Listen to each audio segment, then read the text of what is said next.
할렐루야, 할렐루야. 오늘도 하나님께서 저와 여러분과 함께 하시는 줄 믿습니다. 우리 옆에 분들과 한번 인사하시죠. 앞뒤로도 한번 인사하시고요. 참 잘 오셨습니다.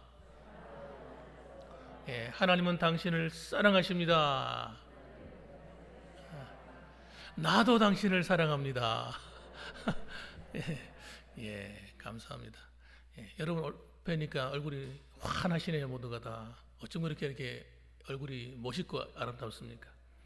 예, 오늘도 하나님께서 주시는 그 은혜와 축복이 여러분 말로만 이루어진 것이 아니라 실제로 여러분의 삶 가운데 나타나기를 간절히 소원합니다.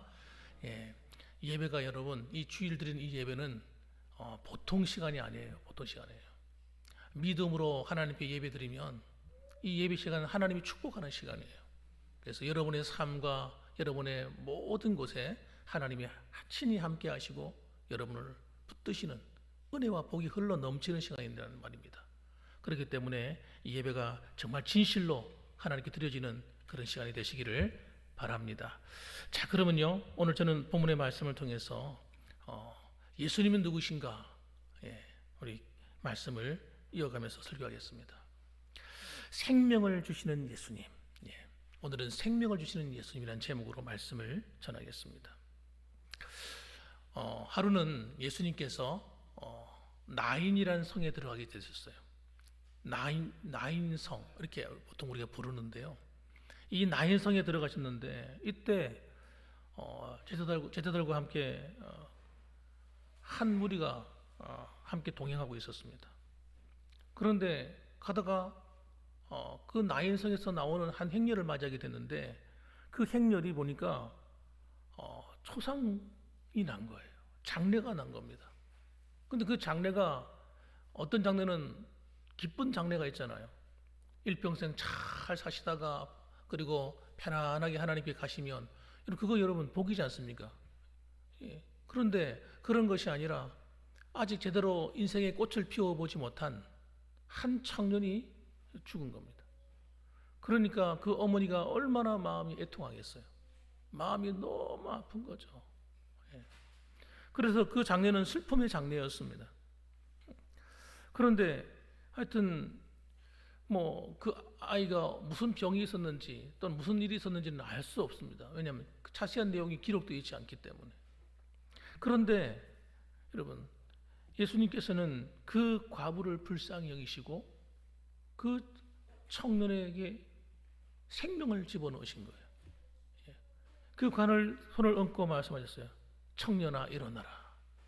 그렇게 말씀하시니까 정말 그 속에 죽어있던 육체에 생명이 들어와서 영혼이 다시 돌아와서 일어나 버린 거예요. 엄청난 기적이죠.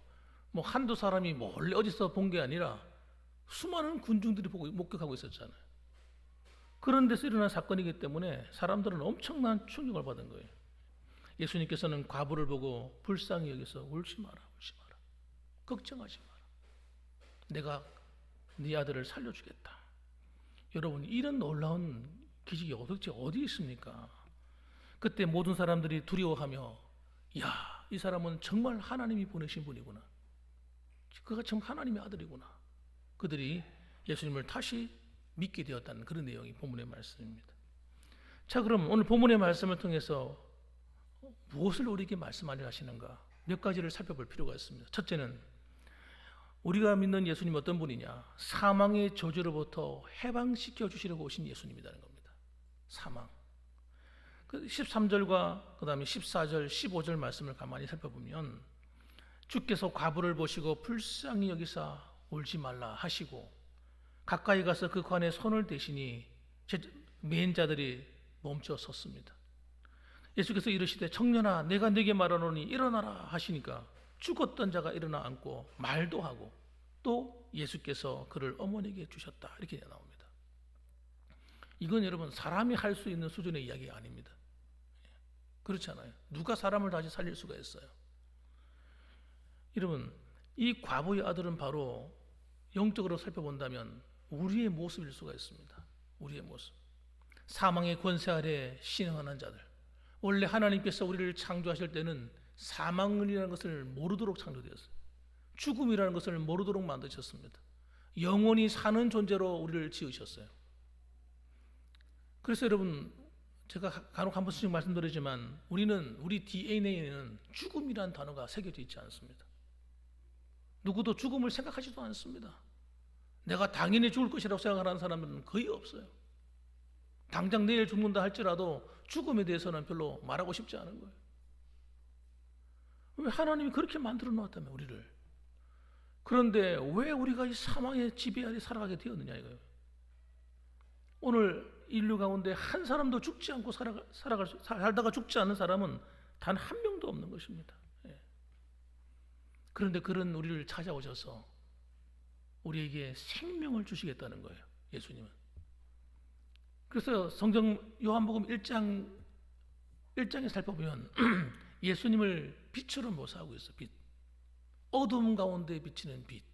그런데 그 빛의 이름이 뭐냐면요, 따라합시다. 생명의 빛. 그냥 빛이 아니라 생명의 빛이에요. 생명을 주는 빛이에요. 누구든지 이 빛을 마음에 받아들이고 예수님을 내 마음에 영접하면 이 생명의 빛이 들어오는 거예요. 그래서 여러분, 우리는 죽음을 맛보고 영원히 죽어야 될 사람들입니다. 둘째 사망, 불못에 던져져서 여러분 지옥의 형벌로 끝이 날 인생들인데, 예수님을 믿는 모든 사람들마다 이 사망의 권세에서 해방되는 거예요. 그리고 예수님이 부활하시고 승리하신 것처럼 우리도 여러분 죽음을 이기고 다시 사는 것입니다. 여러분, 이 놀라운 진리 아닙니까? 그래서 여러분, 주님께서 말씀합니다. 이 청년에게만 말씀하는 것이 아니라 우리 이름을 부르면서 말씀하시는 것이죠. 상인아, 일어나라. 내가 네게 말하노니 일어나라.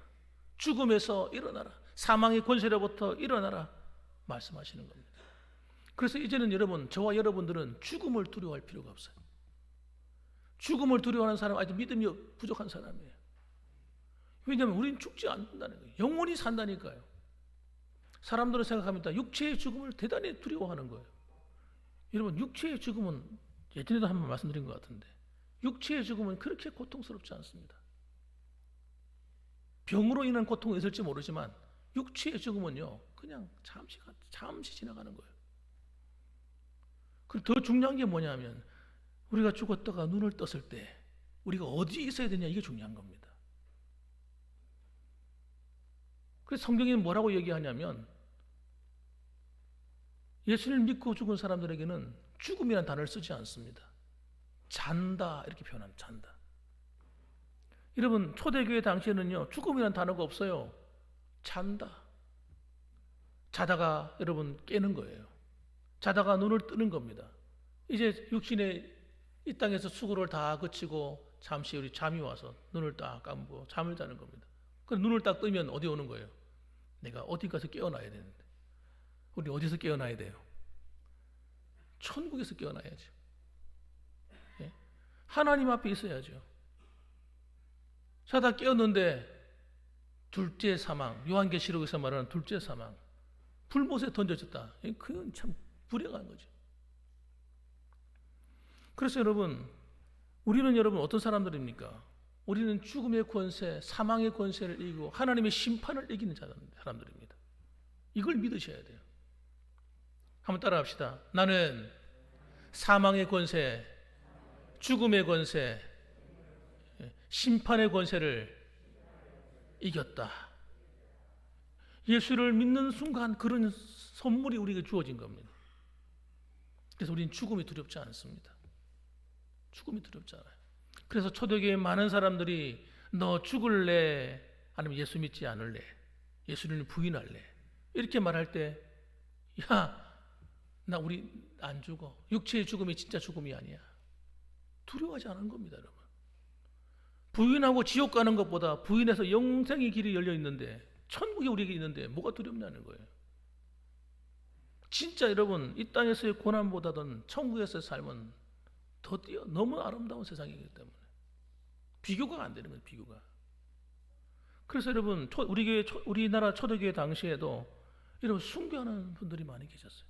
순교. 기꺼이 죽는 겁니다.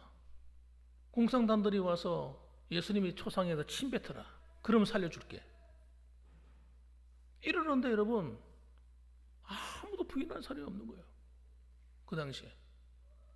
그래가지고 여러분 안 죽을 수 있음에도 불구하고 기꺼이 그 죽음의 길을 선택했어요. 왜? 죽음이 두렵지 않은 겁니다. 진짜 그 속에 예수 믿는 믿음이 들어온 사람은 죽음이 안 들어와요. 사망의 권세를 이겼기 때문에 그렇습니다. 사도행전 2장 24절 말씀 보면 이렇게 말씀합니다. 하나님께서 그를 사망의 고통에서 풀어 살리셨으니 이는 그가 사망에 매여 있을 수 없었습니다. 여러분 사망의 고통에서 우리를 풀어 살리셨어요. 예수님을 부활시킬 때 우리도 함께 그 부활의 은혜에 동참해 버린 거예요. 그러므로 여러분 우리는 더 이상 사망의 권세 때문에 두려워 떠는 음부의 권세에 의해서 지배당하는 사망의 권세가 우리를 지배하고 왕노릇하는 그런 데서 자유케 되어버린 겁니다. 그래서 여러분 더 이상 그 사망의 권세가 나를 어떻게 할 수가 없어요. 어떻게 할 수 없어요. 그러므로 예수 안에 있는 모든 사람은, 예수를 믿는 모든 사람은 죽은 자 같으나 산 자인 것입니다. 믿으시기 바랍니다. 그래서 마지막 날에 주님이 다시 살린다는 부활의 은혜에 동참하는 거예요. 그래서 우리는 영혼만 천국 가는 게 아닙니다. 영혼만 천국 가는 것은 비정상이에요. 사람이라고 하는 것은 영혼과 육체가 함께 있어야 사람인 거지. 영혼만 있는 것은 사람이 아닙니다. 영과 육체가 함께 있어야 돼. 천국에 갈 때도 여러분 우리는 어떻게 가느냐? 영혼과 육체가 함께 들어가요. 마지막 날에 주님이 우리를 살리신다. 이게 부활에 대한 이야기입니다. 주님이 부활하신 것처럼 주님과 같은 몸을 입고 함께 천국에 들어가는 거예요. 그때 그 몸은 여러분 부활체이기 때문에 시간과 공간을 초월하는 신령한 몸을 입는 것입니다. 예수님이 마치 여러분 그 부활하시고 난 다음에 시간과 공간을 초월해서 나타나지 않습니까? 문을 다 잠궈 놨는데 그리고 숨어 있는 제자들에게 문을 통해 들어온 게 아니란 말이에요. 그냥 나타나신 거예요. 방 안에. 갈릴리로 가는데 걸어서 가신 것이 아니라 시간과 공간을 초월해서 그냥 갈릴리에 나타나시는 거예요. 그 영혼이 그렇게 된 게 아닙니다. 부활하신 몸을 입고 그렇게 하신 거예요. 우리도 마찬가지입니다, 여러분. 그런 부활의 몸을 입고 그렇게 마지막 날에 여러분 살아가게 될 것입니다. 얼마나 놀랍습니까, 여러분? 그럼 두 번째로는 여러분, 예수님은 우리 인간에게 사망이 들어온 원인이 있단 말이에요. 그 사망의 원인인 죄로부터 자유케 하시려고 이 땅에 오셨습니다. 인간이 여러분 범죄함으로 말미암아 죽음에 이르게 된 겁니다. 하나님께서 아담에게 선악을 알게 하는 나무의 열매를 먹게 되면 너는 반드시 죽는다. 정령 죽으리라. 주님께서 말씀하셨습니다. 그런데 마귀가 하는 말이 뭐라고 말합니까? 아니야. 네가 이 선악을 알게 하는 나무 열매를 먹는 순간 네가 하나님처럼 될까 봐서 먹지 말라고 하는 거야 하고 속입니다. 그러니까 그 말을 듣고 보니 그럴듯하잖아요. 이야, 진짜 그런가? 하나님 정말 나쁘네. 우리가 하나님처럼 될까 봐 우리를 이걸 열매를 먹지 못하게 만든 거야? 하고 하나님 말씀을 의심하기 시작하는 거예요. 여러분, 이 의심을 주는 게 누가 하는 짓입니까? 사탄이 하는 짓입니다. 신앙생활 잘하다가 어떤 사람은요 의심이 들어와.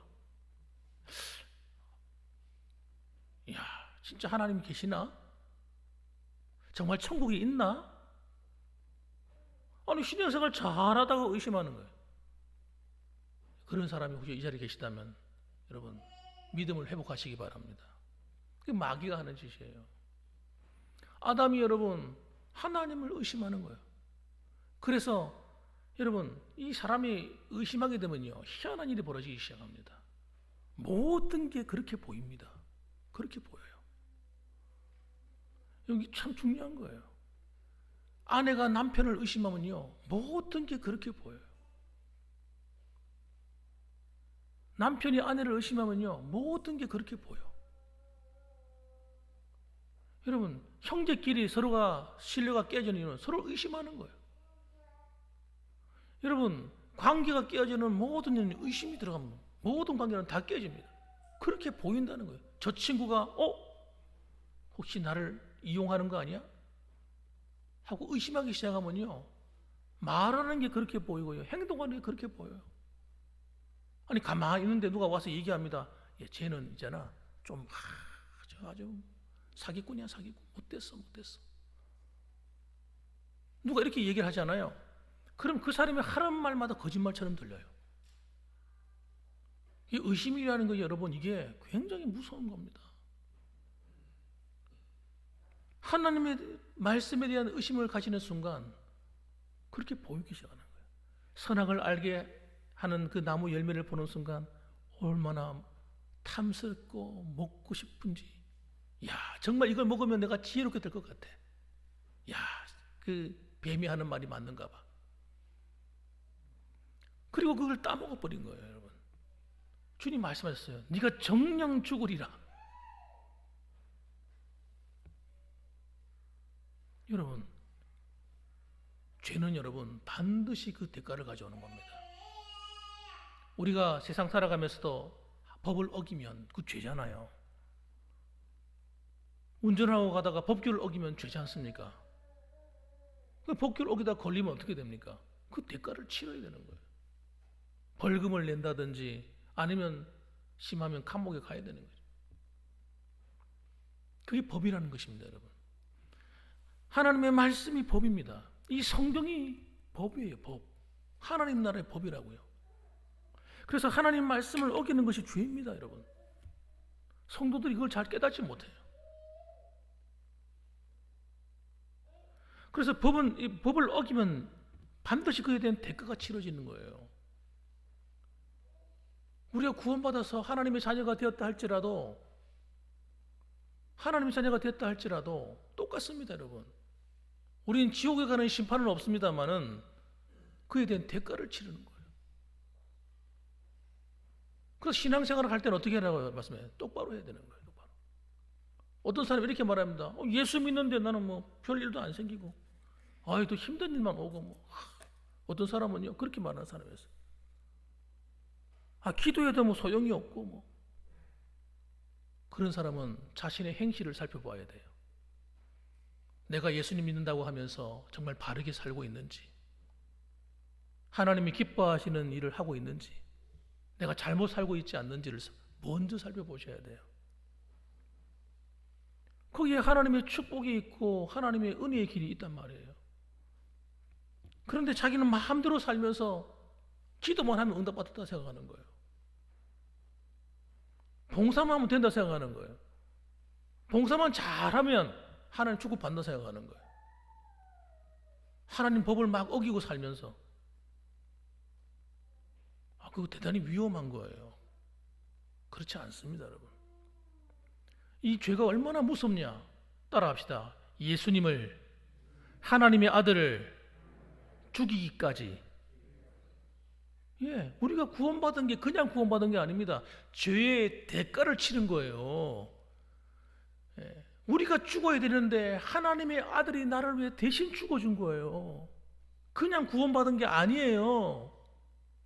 그런데 구원받은 이 은혜로운 삶을 살면서 우리가 착각하는 거예요. 하나님은 그냥 용서해 준다는 거예요. 그런 게 어디 있어요? 주님은 십자가에서 주님을 죽이고 고통당하게 하나님의 아들을 죽였어. 여러분, 아버지가 아들을 죽는 걸 보는데, 여러분, 그것도 잔인하게 죽음을 당하는데 그걸 보면서 기뻐할 아버지가 어디 있습니까? 아버지의 마음이 찢어지는 거예요. 그러면서 우리를 살리신 거예요. 우리가 하나님을 사랑했습니까? 우리가 하나님을 찾아서 하나님 없이는 못 살아요, 그렇게 살았습니까? 어떻게 하면 예수 안 믿을까? 어떻게 하면 적당히 신앙생활 할까? 어떻게 하면 교회 안 나올까? 우리는 얼마나 뺀질뺀질하게 하나님을 안 믿으려고 노력했습니까? 그런 우리를 위해서 여러분, 하나님의 아들을 죽여서 우리의 죄를 용서하시고 하나님 자녀로 삼아주셨다고요. 마땅히 지옥으로 가야 되는데 심판을 받아 죽어야 되는데 주님께서 그 사망의 권세에서 우리 죄를 대신 없이 하시고 우리를 구원하신 겁니다. 그래서 여러분, 우리가 구원받은 것은 이 죄의 저주로부터 해방시켜 주신 거예요. 우리 인생의 모든 무거운 짐과 그 모든 불행과 그 저주, 질병, 사건, 사고, 모든 악한 일에서 우리를 건져주시려고 주님이 우리를 위해서 십자가에서 죽어주신 겁니다. 그 죄의 대가에서 해방시키시려고. 그래서 여러분, 내가 죄인임을 깨달은 사람이 진짜 구원받은 사람이에요. 한번 따라합시다. 내가 죄인입니다. 여러분, 내가 죄인이에요. 하나님, 내가 잘못 살았어요. 하나님, 내가 잘못 믿었어요. 자기 죄를 깨닫는 사람이 진짜 구원받은 사람이에요. 교회를 다니면서도 한 번도 나는 죄인이라는 생각해보지 않는 사람, 이런 사람은 구원 안 받을 확률이 대단히 높습니다. 나는 죄가 없어. 나 같은 사람이 어딨어. 나처럼만 믿어봐. 나처럼만 살아봐. 이렇게 여기는 사람들은요, 죄송하지만 구원 안 받을 확률이 100%. 내가 죄인임을 깨달은 자가 진짜 구원받은 사람이에요. 네덜란드의 유명한 화가였습니다. 렘브란트라는 유명한 화가가 있어요. 이 사람은 신앙이 독실한 분인 것 같아요.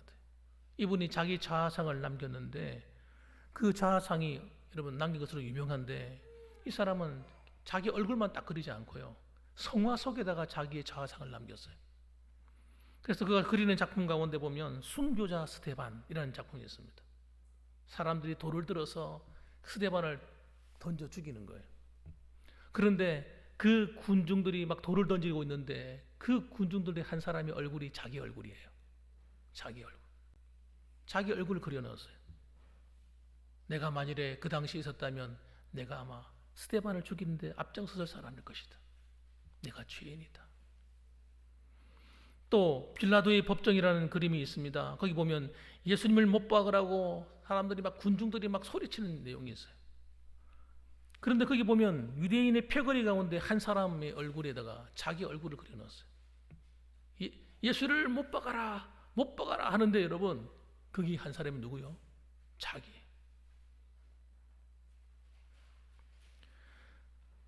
또 돌아온 탕자라는 그림이 있습니다. 돌아온 탕자라는 그림이 있는데 그 돌아온 탕자가 있어요. 거지처럼 남루한 모습을 가지고 아버지 앞에 나오는데 그 얼굴, 여러분, 렘브란트 자기 얼굴을 그려넣었어요. 이 그림에 자기 신앙 고백이 달려있는 겁니다. 하나님, 내가 탕자와 같은 죄인입니다.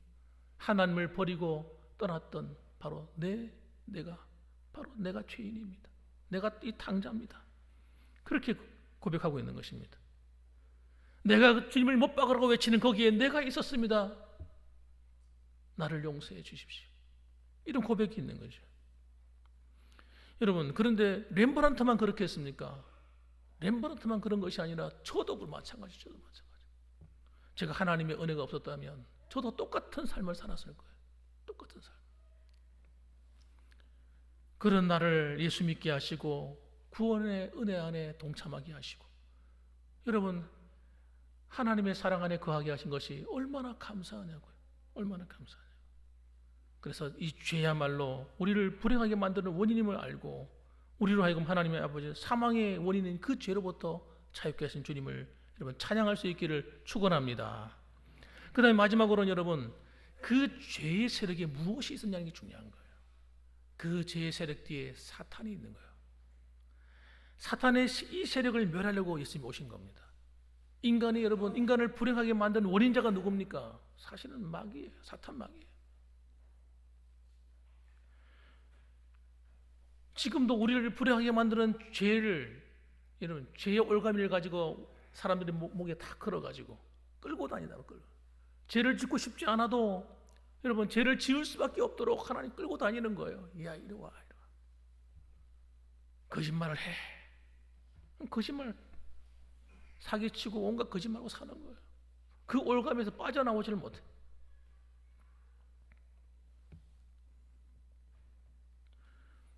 예수님께서 이 땅에 오셨을 때 예수님 찾아오심으로 여러분 우리 안에 있던 모든 죄의 뿌리가 흔들려 떠나갑니다. 예수를 믿는 사람들마다 우리 안에 있는 죄의 뿌리가 흔들려서 빠져나가는 거예요. 뽑혀나가는 겁니다. 그전에는 마귀가 시키는 대로, 사탄이 시키는 대로 죄질하면 죄짓고 살았는데 이제는 no, 거부할 수 있는 힘이 생겨버렸어요. 이제는 여러분 회개하고 주님의 은혜를 붙드는 순간 여러분 그 죄의 세력으로부터 자유해진 겁니다. 그래서 진리를 알지니 진리가 너희를 자유케 하리라. 여러분 예수님을 아는 진리, 복음의 진리, 하나님 말씀의 진리를 깨닫고 알아서 예수님 믿음으로 살아가는 사람들은 죄로부터 자유한 사람이 되어버리는 거예요. 다시 말하면 죄를 이기는 자가 되는 것입니다. 예수님이 가는 곳마다 죄로 말미암아 이루어졌던 모든 저주가 다 쫓겨가 버립니다. 그래서 불치, 질병이 문제가 해결되어 버려요. 예수님 만나면 죽은 자가 막 살아나 버려요. 귀신 들린 사람들이 귀신이 막 떠나기 시작합니다. 그래서 이걸 갖다가 주님께서는 뭐라고 표현했냐면 이 귀신이 쫓겨가는 것을 보면 하나님 나라가 너희에게 임하였느니라 그렇게 말씀했어요. 사도 바울은 이렇게 말합니다. 골로새서에서 흑암의 권세에서 하나님의 아들의 나라로 옮겨졌다 이렇게 말했습니다. 우리는 여러분 흑암의 권세에서 하나님의 나라로 옮겨진 자들입니다. 그래서 예수님이 가는 곳마다 예수님을 모신 심령마다 여러분 하나님의 나라가 이루어지기 시작합니다. 우리 안에 어둠이 물러가고 하나님 나라가 우리 안에 이루어져요. 얼마나 놀랍습니까? 우리를 불행하게 만들었던 그 조장했던 사탄의 권세가 쫓겨가기 시작하는 거죠. 그전에는 사람들 속마다 더러운 귀신이 들어 앉아가지고 집을 짓고 살았단 말이에요. 그러니까 사람이 불행한 거예요. 음란한 귀신이 들어와 앉아있는 사람은 하는 짓마다 음란한 짓을 하고, 속이는 영이 그 안에 들어와 앉아있는 사람은 늘 거짓말하고 속이는 짓만 하고 평생 살다 가는 거예요.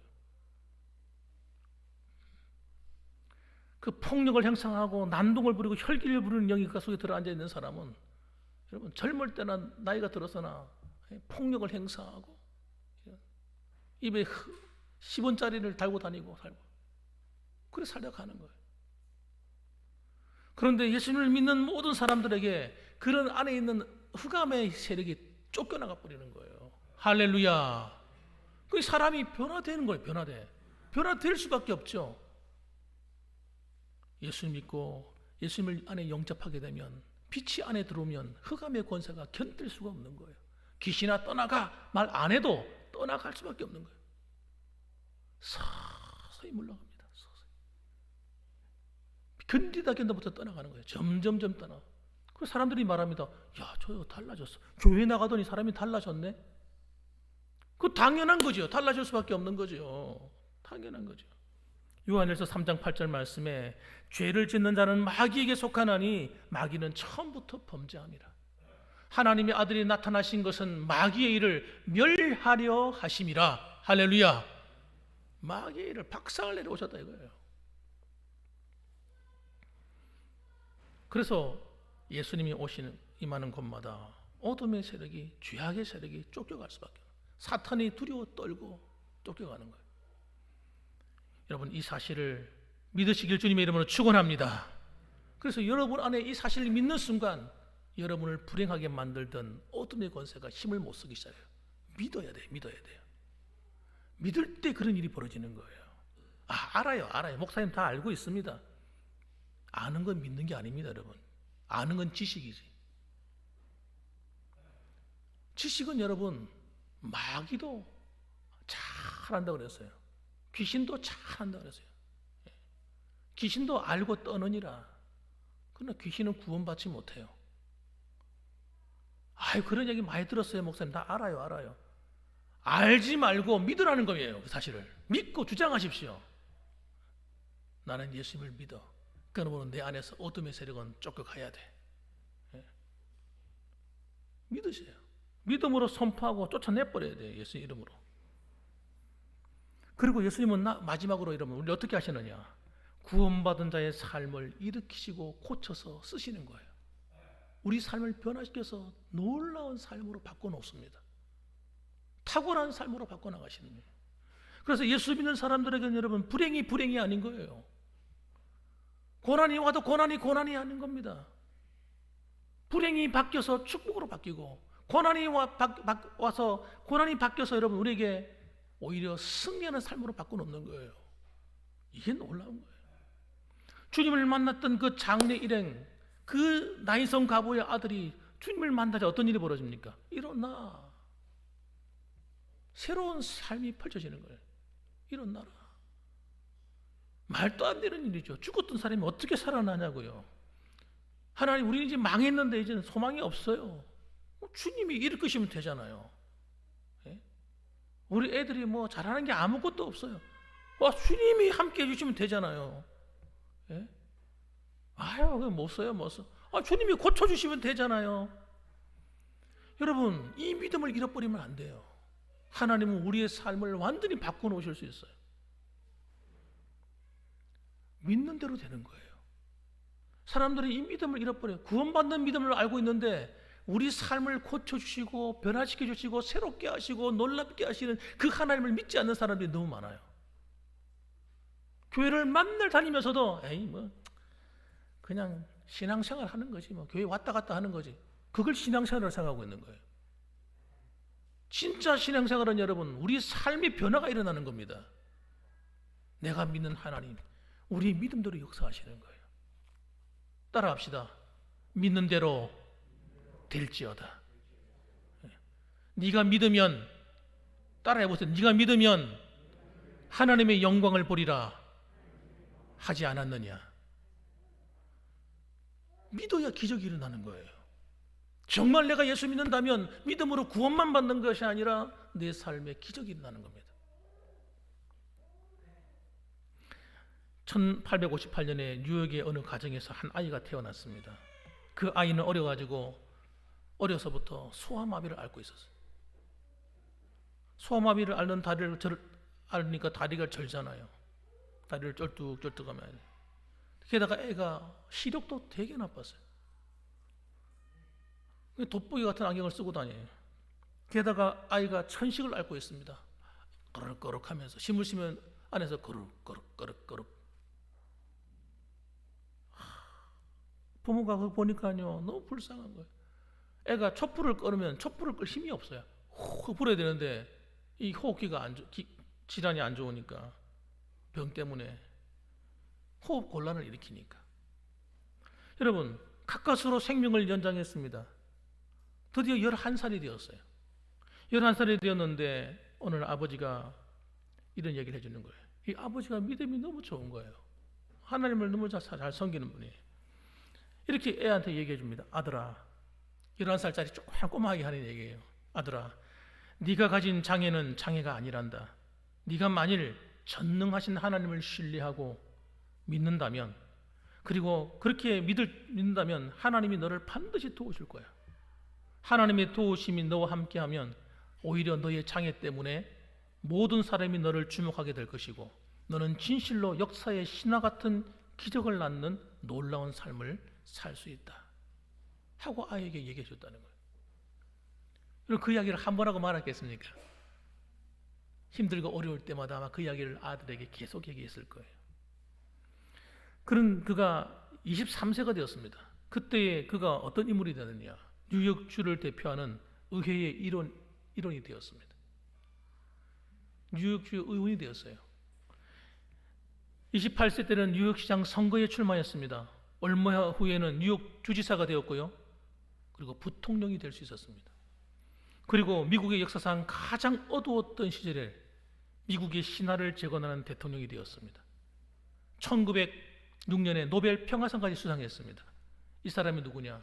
데오도르, 바로 루즈벨트라고 하는 대통령입니다. 굉장히 훌륭한 사람이에요, 이 사람. 어려웠던 미국을 건져내는, 경제적으로 완전히 망해가는 나라를 건져낸 사람이에요. 그 사람이 그때도 다리를 절고 이러고 다녔어요. 여러분, 장애가 우리를 가로막지 못하는 거예요. 정말 하나님이 어떤 분인지를 알고 그분이 내 삶에 어떤 일을 행할 수 있는다고 믿는다면 여러분 우리는 얼마든지 탁월한 삶을 살아갈 수 있어요. 이것이 우리에게 주신 또 다른 선물인 것입니다. 여러분, 우리는 환경에 지배를 당하는 사람이 아니라 환경을 변화시키는 사람이 되어야 할 줄 믿습니다. 그것이 우리에게 주신 선물이라고요. 그래서 오늘도 여러분 요한일서 5장 4절 말씀처럼 대저 하나님께로 난 자마다 세상을 이기느니라. 세상의 노예가 되느니라, 세상의 지배를 당하고 망하느니라가 아니라 정말 예수 믿고 거듭난 사람은 하나님 주신 믿음을 가지고 세상을 이긴다는 거예요. 그래서 이렇게 말합니다. 세상을 이긴 이김은 이것이니 우리의 믿음이다, 이렇게 말씀했습니다. 저와 여러분의 믿음은 여러분 하나님이 일하시는 거예요. 믿음대로.